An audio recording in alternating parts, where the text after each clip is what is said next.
एक तरफ पप्पू यादव को 3 मामले में बेल मिलता है, जेल से बाहर आते हैं, और दूसरी तरफ जो है पूर्व आईपीएस अमिताभ जी को उठाकर जेल में ले जाया जाता है। उनके घर पर छापेमारी होती है। सिस्टम किस तरीके से जो है मनमानी कर रहा है बिहार में, वो आपके सामने कैमरों पर है। देखिए, बिहार से ही शौकत जी मेरे साथ मौजूद हैं। हम सब ने देखा कि गरीबों के मसीहा कहे जाते थे पप्पू यादव, उनको भी जेल में डाला।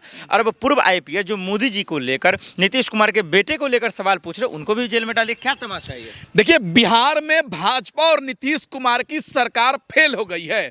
हर मुद्दे पर फेल हो गए हैं। और जब से सम्राट चौधरी गृह मंत्री बने हैं, तब से पूरे बिहार का सिस्टम फेल हो गया है। वो आदमी, हर आदमी जेल में जाएगा बिहार में जो सत्ता से सवाल करेगा, नीतीश कुमार से सवाल करेगा, सम्राट चौधरी से सवाल करेगा, भाजपा से सवाल करेगा। पप्पू यादव का दोष सिर्फ यही था कि पप्पू यादव नीट की छात्रा के लिए आवाज उठा रहे थे, सड़क से लेकर संसद तक। इसलिए भाजपा घबरा गई थी और बड़े बड़े नेताओं का बेटा का नाम आ रहा था, इसलिए पप्पू यादव जी को गिरफ्तार कर लिया गया। और पप्पू यादव को तब छोड़ा गया जेल से जब लोकसभा का सदन खत्म हो गया, ताकि पप्पू यादव नीट की छात्रा को आवाज नहीं उठा सके।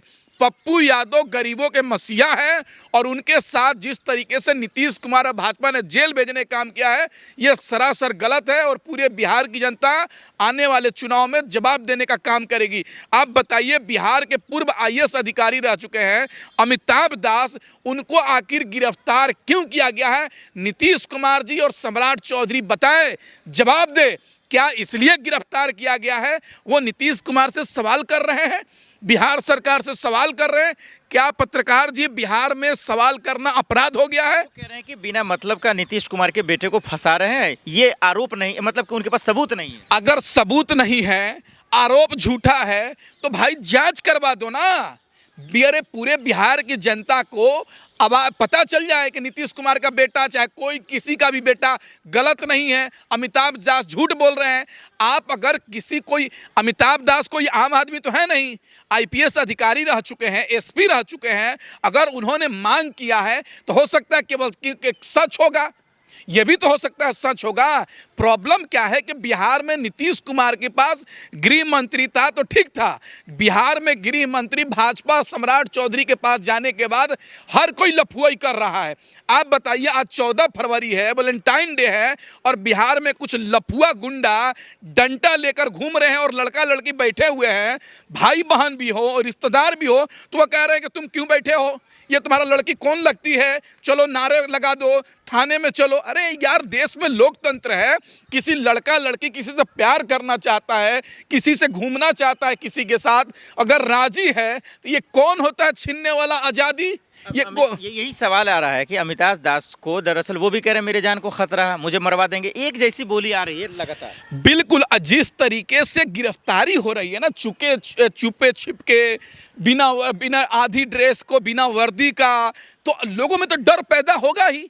पुलिस का काम होता है किसी पे अगर गिरफ्तार करना तो पूरे कॉन्फिडेंस में गिरफ्तारी करना चाहिए कि मैं बिहार पुलिस हूँ, फलाना पुलिस हूँ और मैं इनको गिरफ्तार करने आया हूँ, गिरफ्तार करके ले जा रहा हूँ।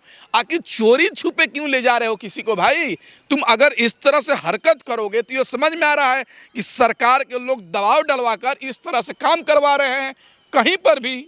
क्या कानून व्यवस्था के नाम पर साफ साफ राजनीति का बदला लिया जा रहा है? देखिए, बिहार में नीतीश कुमार कहते हैं कि सुशासन बाबू की सरकार है, कानून व्यवस्था का राज है, लेकिन उस पुलिस प्रशासन का दुरुपयोग करके जो लोग भी विरोधी हैं उनको गिरफ्तार किया जा रहा है। आप बताइए, बिहार में राजद के विधायक हैं, बिहार में राजद के विधायक है भाई वीरेंद्र जी मनेर के, वो कह रहे हैं कि बिहार में यादव और मुसलमानों को ही गिरफ्तार किया जा रहा है, उनका इनकाउंटर किया जा रहा है। क्या यही दो जाति के लोग अपराधी हैं? यही तो पूछ रहे हैं भाई वीरेंद्र। नीतीश कुमार जी और सम्राट चौधरी, भाजपा के लोग जवाब दे भाई रे वीरेंद्र का। लेकिन बिना सबूत के, बिना तथ्य के अगर किसी एक चीफ मिनिस्टर के बेटे पर आरोप लगाएंगे तो ये भी तो जायज बात नहीं है ना। अरे बिल्कुल जायज बात नहीं है। मैं आपकी बात से सहमत हूं कि अमिताभ दास ने झूठ बोला, तो क्या झूठ बोला ये आप तय करेंगे, हम तय करेंगे कि अमिताभ दास झूठ बोले हैं या सही बोलेंगे। इसके लिए तो कानून व्यवस्था जांच करने के बाद पता चलेगा ना। कि कोई सवाल अगर उठा दिया तो उसको जेल में डाल देंगे। आप आप जेल में डाल देंगे। कोई अगर पूछ दे कि मोदी जी आपने कहा था कि 15 लाख रुपए हर किसी के खाते में भेजूंगा काला धन लाकर, तो मैंने अगर प्रधानमंत्री मोदी जी से 15 लाख रुपए मांग लेंगे तो क्या करेंगे आप? भीतर भेज देंगे?